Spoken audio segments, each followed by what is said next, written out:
Alhamdulillahi Rabbil Alameen, As-salatu was-salamu ala khatamin nabiyyin wa ala alihi wa sahbihi ajma'in, amma ba'd, fa'udhu billahi minash shaytanir rajim, bismillahir rahmanir rahim.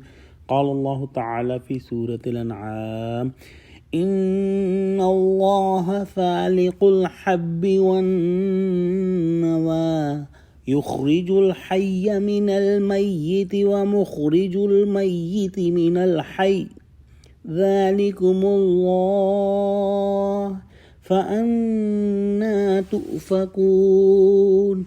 Translation: Indeed, Allah is the cleaver who split the grain seed and date stone for growth. He brings forth the living from the dead and the dead from out of the living.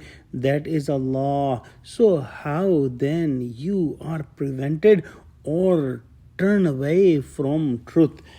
Allah subhanahu wa ta'ala is the one who brings out a green plant from a grain seed or a date stone or any other seed. No one but Allah is able to do that, and He is the only one who can do that.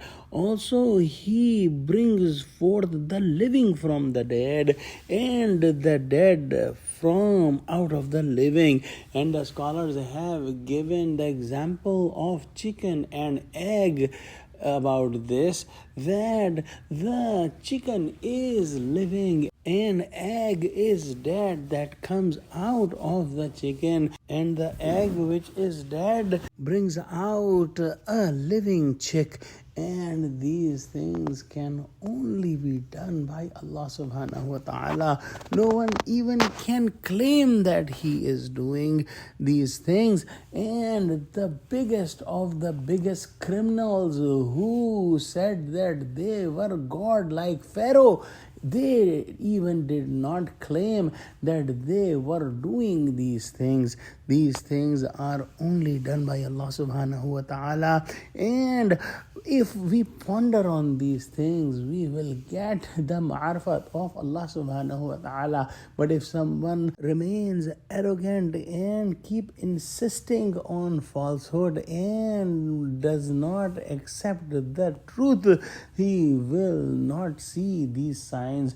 But anyone with a soft heart, if he looks around himself, how the creation is created by Allah subhanahu wa ta'ala, and if he looks in himself that how his body is working, he will get the ma'rifah of Allah subhanahu wa ta'ala. In the end of the ayah, Allah subhanahu wa ta'ala says that فَعَنَّا تُؤْفَكُونَ. So how then are you perverted or turn away from the truth? How come you cannot see Allah subhanahu wa ta'ala in the creation that He has created? Let's pray that Allah subhanahu wa ta'ala give us true understanding of Quran and give us the eyes that have the vision and the eyes that can see through the heart and the eyes that can identify the truth and accept the truth. Ameen. Wa akhiru da'wana alhamdulillahi rabbil alameen. Wassalamu alaikum wa rahmatullahi wa barakatuhu.